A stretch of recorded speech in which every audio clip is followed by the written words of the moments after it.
aberto pra cultura.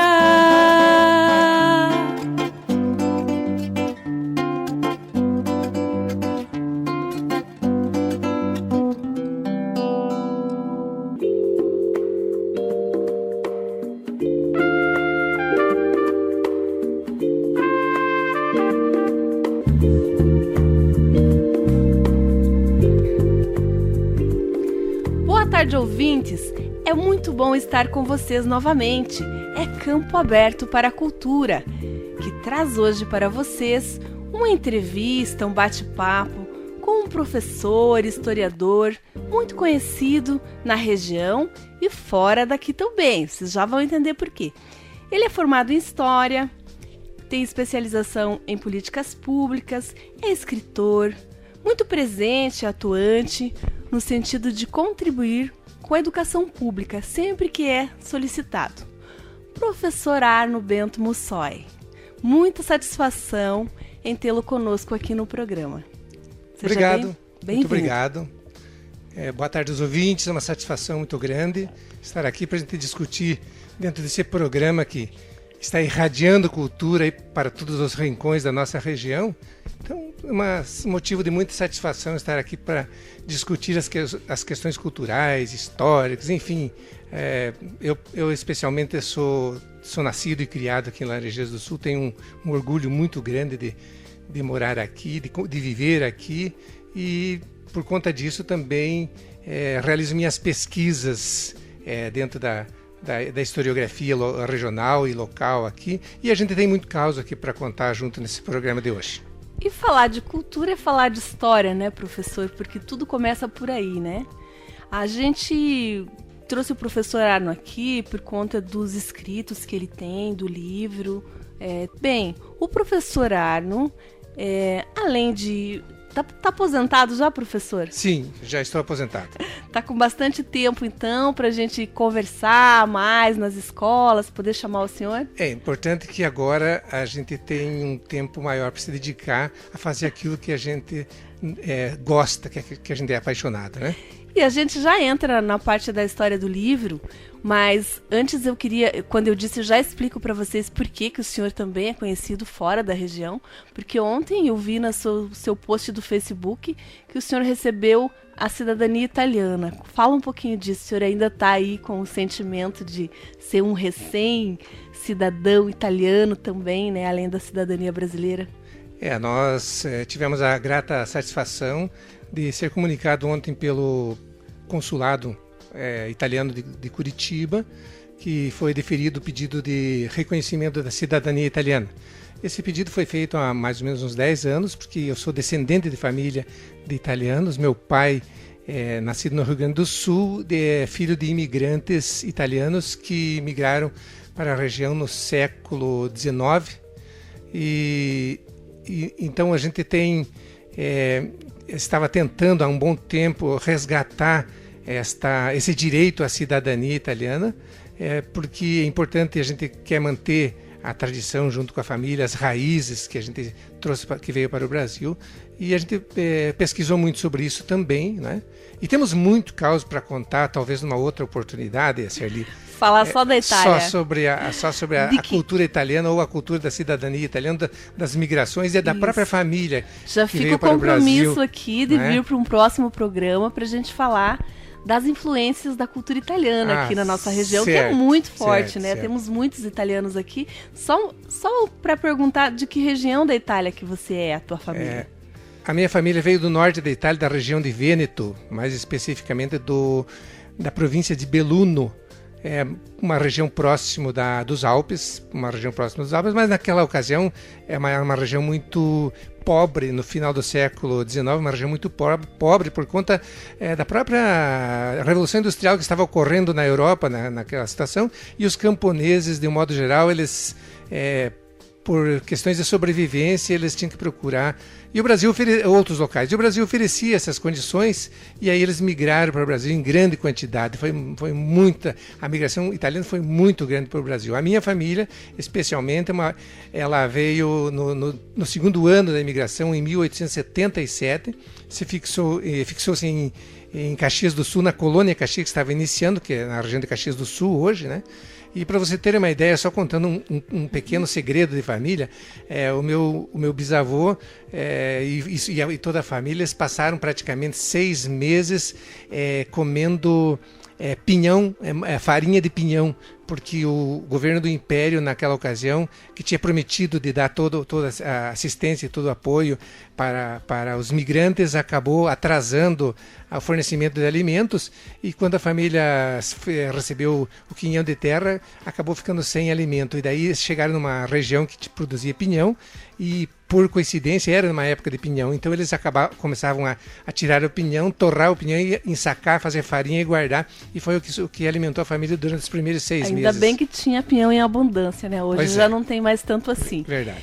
Mas a gente disse que era fora do livro, mas na verdade não é tão fora assim, né, professor? Porque isso tudo embasa, né, essa história, né, que depois as terras foram ganhando Não tenha dúvida. E nós aqui em Laranjeiras do Sul especificamente, ou na nossa região, nós temos uma característica muito interessante, que nós recebemos muito a cultura dos migrantes do gaúchos e catarinenses, que são filhos de imigrantes. Então, principalmente italianos, alemães, e aqui nós temos uma outra frente de imigrantes também, que veio aqui mais do Paraná tradicional, que é da região aqui dos Campos Gerais, que são os poloneses, ucranianos, né? E do norte também a presença de alguns migrantes paulistas e mineiros, que por conta da produção aí do norte do Paraná, especialmente do café.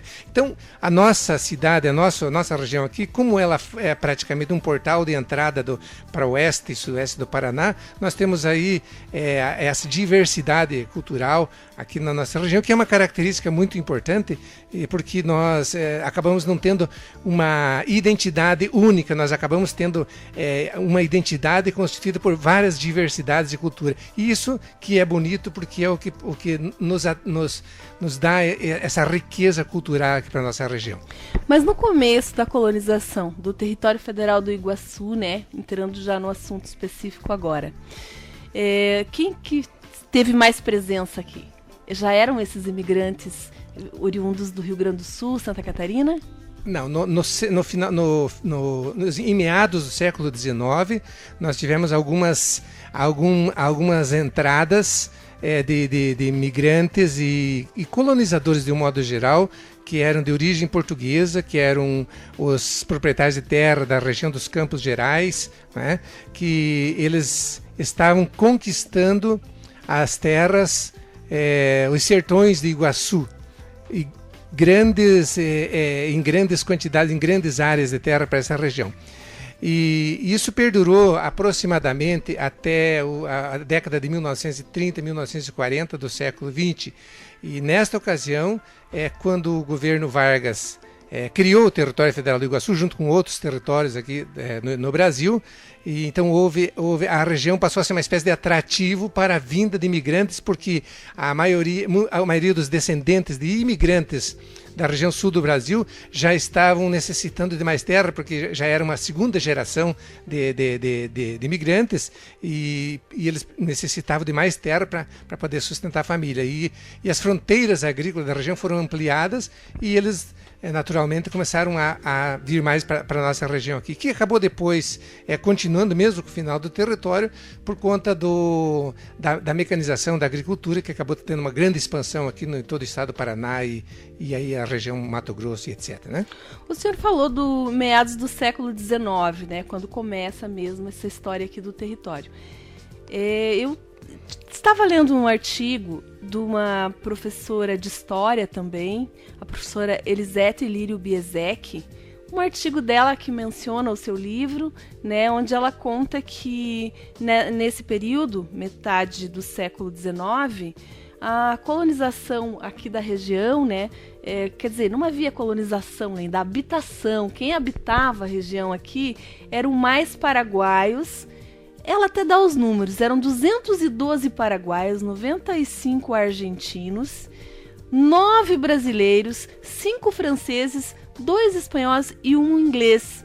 Até parece aquelas piadas, né, que a gente vai contar de uma representação de cada etnia, a pessoa fica esperando qual que vai ser a piada no final, mas não, era uma realidade, né, segundo o seu escrito, que ela traduz aqui, e que... Como que era isso? Como que a gente pôde ter nesse período, né?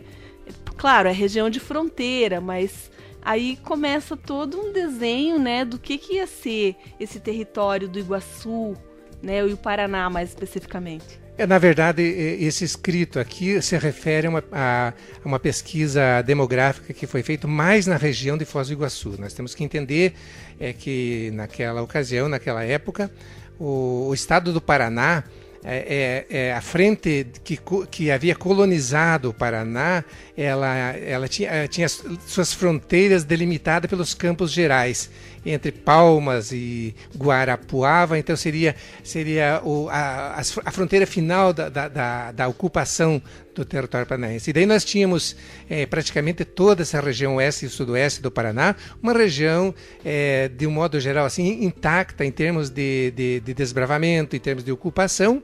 E, por outro lado, nós tínhamos também as vias de transporte que se utilizava, que era o Rio Paraguai, o Rio Iguaçu, o Rio Uruguai, o Rio Paraná, e uma boa parte do transporte que se fazia era por esses rios, e o Rio Paraná, ele faz divisa com o estado, com o Paraguai e também com a Argentina.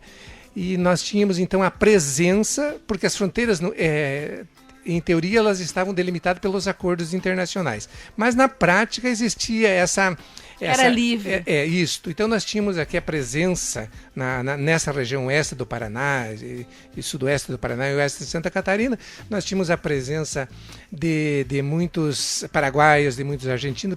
A moeda que se circulava na época era o peso argentino, era o Guarani. A língua oficial não existia praticamente, espanhol, castelhano, né?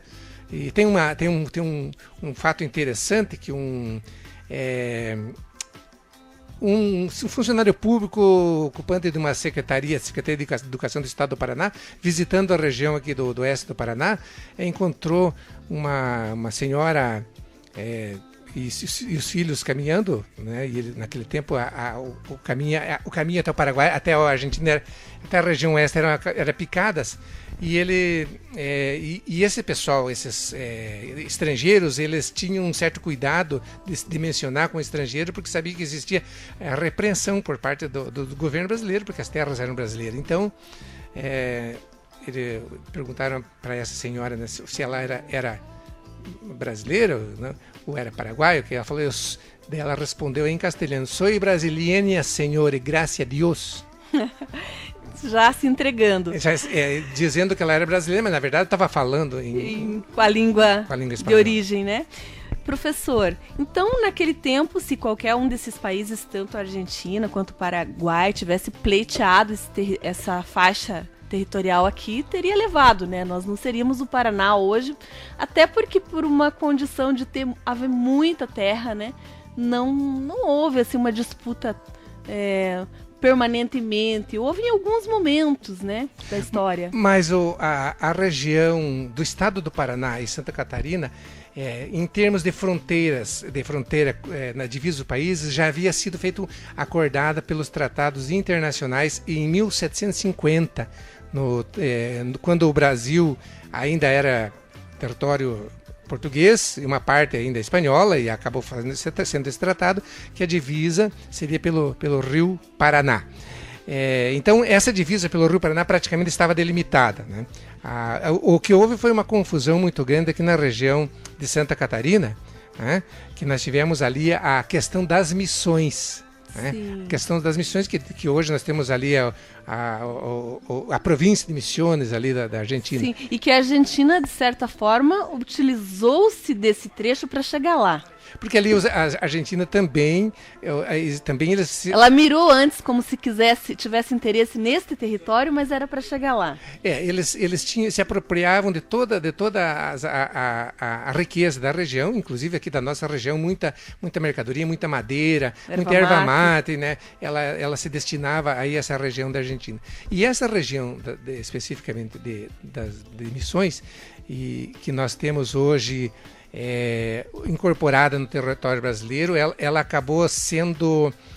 teve um conflito no final do século XIX, logo que o Brasil se tornou republicano, e esse conflito foi resolvido via arbitragem pelo presidente americano, né, presidente Cleveland, que era o presidente dos Estados Unidos, que acabou resolvendo esse conflito. E o presidente americano utilizou justamente esse conceito que você colocou aqui agora, que era chamado de útil possidetis, ou seja, quem tem a posse útil da terra é o dono. Quem está utilizando essa terra, né? E o Brasil, naquelas circunstâncias, conseguiu provar, através de um belíssimo trabalho feito pelo Barão do Rio Branco, que foi o brasileiro que defendeu defendeu essa questão junto ao governo americano, conseguiu provar que essas terras estavam sendo trabalhadas e ocupadas mais por brasileiros naquela região. E o presidente Cleveland definiu, então, que essas terras passariam a ser brasileiras. E a margem seria muito próxima. Se fosse aquele tempo lá que tinha mais argentinos e paraguaios, já teríamos perdido. Não, isso ocorreu muito aqui no Paraná, na divisa do Paraná. Mas essa área que nós estamos falando, que é essa região na margem direita do rio Chapecó e na margem esquerda do rio Chupim, ou seja, toda essa região aqui de Francisco Beltrão, de Marmeleiro, de Santo Antônio, enfim, toda essa região aí dos Paraná e Santa Catarina, no oeste aqui, que era disputa com a Argentina. Especificamente em relação a essa questão que foi levantada aqui, nós tínhamos as divisas praticamente bem definidas pelo Rio Paraná, já pelo Tratado de Madrid de 1750. Mas existia muita apropriação dos recursos naturais. Inclusive aqui da região de Laranjeiras do Sul saiu muita erva mata e muita madeira. Madeira não, mas erva mata saiu muito aqui destinada ao Rio Paraná para exportado por argentinos. Professor, isso tudo que a gente está falando influencia na cultura, né? Então, porque a gente ainda se parece tão distante, às vezes, dos costumes do Paraguai, por exemplo, ou da Argentina. Me parece que a gente já havia um trânsito, sempre foi muito próximo na prática, né? Mas a gente não se contagiou, digamos assim, muito dos hábitos. Como que a gente conseguiu, desde então, ter uma autonomia, digamos assim, cultural? Porque a gente tem hábitos bem diferentes, né? Quando a gente pensa qual que é mesmo o hábito do dia a dia do argentino, do Paraguai. Na verdade, o que a gente precisa entender é o seguinte, como o Brasil, como a América do Sul foi ocupada, foi conquistada e ocupada e colonizada inicialmente por portugueses e espanhóis, que são dois países que praticamente formam a Península Ibérica lá na Espanha, lá na Europa, e por interesses relativamente à questão do imperialismo, do colonialismo, da extração dos recursos, então não houve uma política de integração da América Latina, né? Entendeu? Então nós tivemos aqui o Brasil colonizado por portugueses, mas com a frente voltada para o Oceano Atlântico. Então nós passamos 5 séculos de nossa história de costas para os nossos vizinhos aqui, né, que são os argentinos, que são e até com um olhar discriminatório, muitas vezes. Sem dúvida, isso aí são conceitos que historicamente nos foram plantados aqui pelos colonizadores, pelos países imperialistas que acabaram dominando toda essa região aqui, levando muito das nossas riquezas embora. Uma certa barreira preventiva, né? E o mesmo aconteceu com a Argentina, com o Paraguai, com o Chile, né, e etc. E para você ter uma ideia, hoje nós estamos já no pleno século XXI e ainda nós não conseguimos ter uma política de integração nem com o Mercosul ainda, porque há muito interesse internacional que esses países continuem divididos, porque é muito mais fácil de se explorar as riquezas e fazer acordo para levar vantagens em cima de países divididos do que se houver uma união entre eles. Muito importante, professor, para a gente refletir do quanto a gente está na mão dos pensamentos políticos, né, que isso resulta no que é a nossa cultura, né? Não tenha dúvida que, para a gente poder entender um pouquinho da nossa situação atual, do como vive, mesmo as questões que o Brasil vive hoje, que são terríveis em relação à questão de corrupção e etc, que não, evidentemente não é o tema do nosso assunto de hoje, mas ele tem um viés histórico muito... Mas é cultura também. Tem um viés histórico muito interessante que, para você poder entender, para você não ser manipulado pelos meios de comunicação e mídia que estão aí lançando os seus conceitos e a sua forma de pensar sobre o povo. E pelos políticos bonzinhos também. É muito interessante que a gente faça uma análise crítica, estudando o que efetivamente ocorreu durante a história, para a gente poder ter uma análise um pouco mais correta sobre esse ponto de vista. Comparativa também, não tenha né? dúvida. Não muda muito a lógica, né? Muda o método. A abordagem muda um pouco a cada tempo, né? Mas o reflexo produzido é o mesmo, né? Você vira refém de uma determinada política pública, seja na área da cultura, seja na área da educação. Professor, como que é trabalhar na cabeça do aluno? Isso tudo que o senhor pesquisa, né? Há interesse da parte dos alunos em compreender esses períodos históricos? Eu já vi o senhor dando palestra, né? Eu vejo que os alunos conseguem se prender muito à forma próxima que o senhor procura falar deles, né? De uma linguagem acessível, traduzindo muita coisa, fazendo comparativos, né? E às vezes a gente ouve dizer que é muito difícil trabalhar com aluno, muito difícil tratar com aluno. Qual que é a sua percepção? Porque o senhor, para mim, quando eu falo com a galera da juventude, que quer dizer, da minha geração, já não é mais tão jovem assim, mas que foram seus alunos, eles falam com uma certa nostalgia. O professor Arno, né, foi um professor que me marcou e tal. Confesso até que eu fico com uma inveja boa do senhor. Né? Nossa, como que se faz para ser um professor que os alunos continuam gostando, continuam se interessando pelo que ele fala, né? Então, assim, como que o senhor sente o aluno? Esse aluno tá difícil mesmo de passar alguma coisa ou depende um pouco da gente também? Olha, Shirley, eu primeiro quero fazer uma ressalva aqui e levantar aqui uma questão com relação à questão do meu currículo que você falou aqui no início do programa. Então, eu não sou, na verdade, não sou professor licenciado na área de História. A minha formação é Geografia e eu tenho pós-graduação tudo na área de Geografia. E a História, na verdade, é um instrumento que a gente utiliza para você poder dar significado ao conhecimento que você tenta repassar ao aluno. Por exemplo, dentro da área de Geografia, eu não posso esquecer que tudo que você vai tratar tem um viés histórico. E quando você levanta essas questões e você dá significado das coisas para o aluno, o assunto passa a ser mais interessante. Como que é dar significado, professor? É colocar algo que ele vive dentro daquilo? Não tenha dúvida. Eu, por exemplo, tenho uma experiência muito interessante que eu desenvolvi ao longo de meus últimos 20 anos de carreira, que é um acervo de imagens históricas de Laranjeiras do Sul. Então, quando você vai estar tratando de qualquer assunto referente ao aluno, que você tem condição de rebuscar essas imagens de história, porque você sabe, a maioria tem os pais, os avós, e a fotografia é um momento tão importante na vida das pessoas, que fica congelado, entre aspas, né? que você pode... uma forma de congelar a história.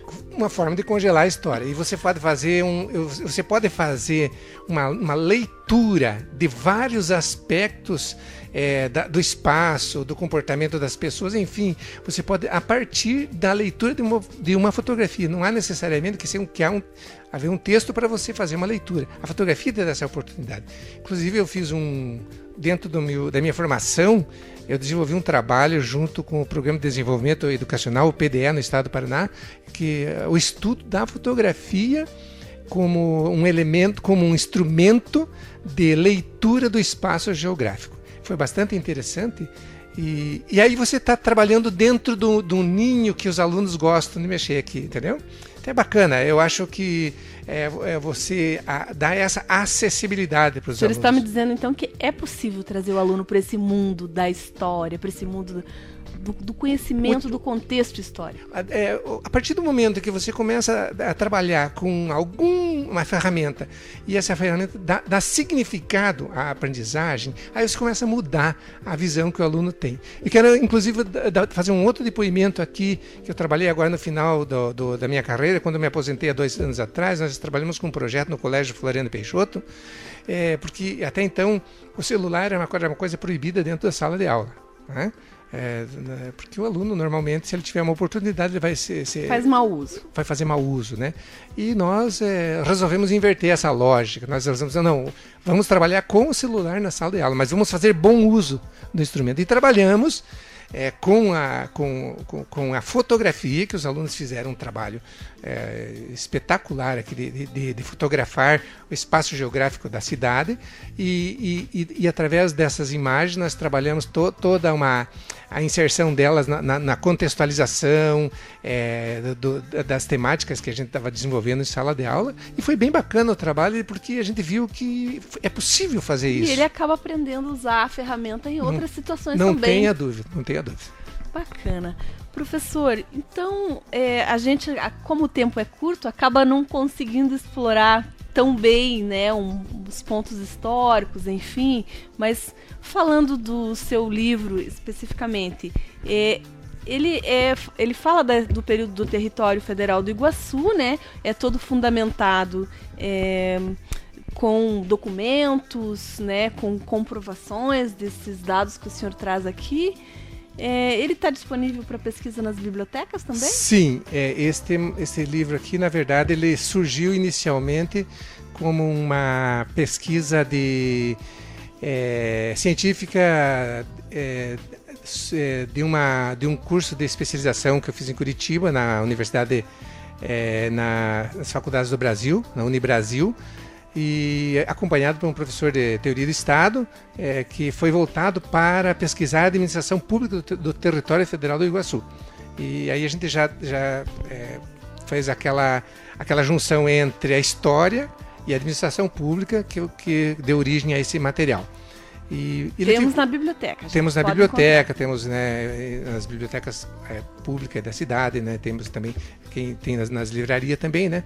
É um material que ele faz uma busca bibliográfica, né? Mas ele vai muito além da busca bibliográfica. Ele vai também... eu mergulhei na Biblioteca Pública do Paraná e fiz um levantamento de todos as matérias jornalísticas dos jornais que ocorreram na época, para entender o que a imprensa paranaense pensava da questão da criação do território federal do Iguaçu. E aí a gente traz para o livro também todo esse acervo cultural da época aqui, para levantar as discussões aqui, né? Tá certo. Professor, muito obrigada pela sua presença aqui. Vamos conversar mais vezes para a gente poder aprofundar um pouquinho mais, né, esses aspectos do livro e também da história da região. Obrigado a você. E ficamos agora com o professor Tiago Bittencourt e o quadro semanal Musicultura. Campo aberto para cultura. Boa tarde, eu sou o Tiago Bittencourt e estamos começando o Musicultura. Então, boa tarde a todos, caros ouvintes. Hoje estamos aqui com o pesquisador historiador Geraldo Zapachowski, que é um grande pesquisador sobre a cultura polonesa na região de Virmonde. e hoje ele vai falar um pouquinho com a gente aqui sobre a música e a musicalidade polonesa que se encontra hoje na nossa região. Boa tarde, Geraldo. Boa tarde a todos os ouvintes.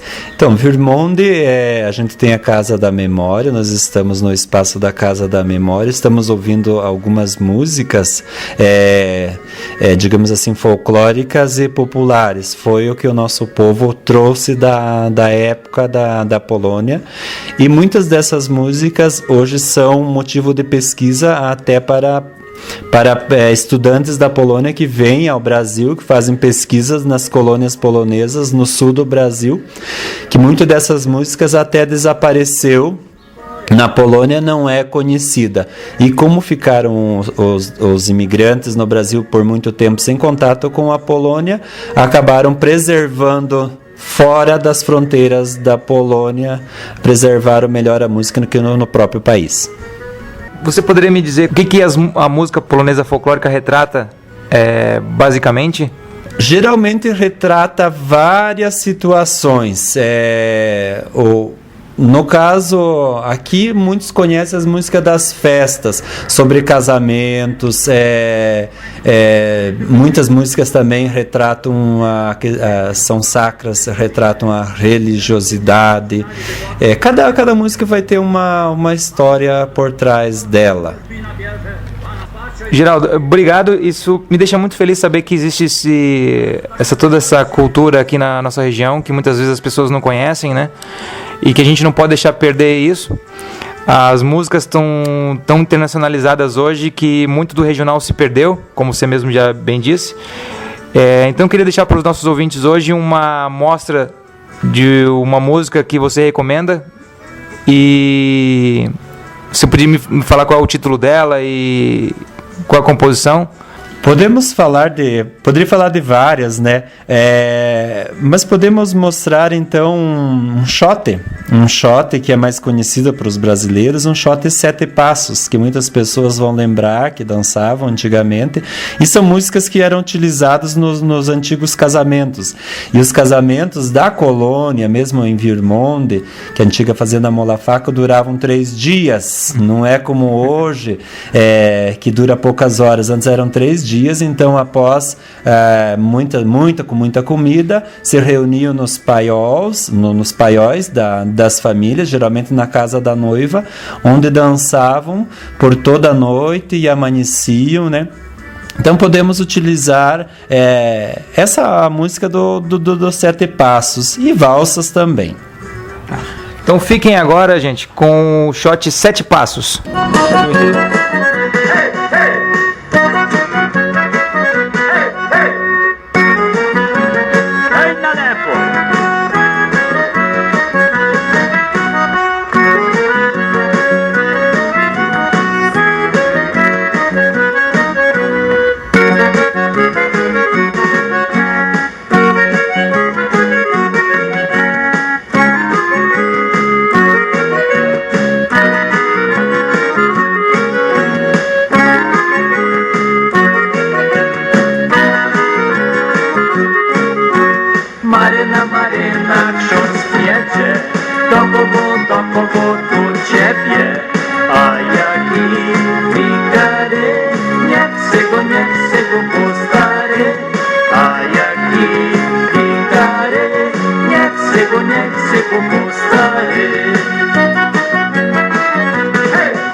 Espero que tenham gostado e até a próxima.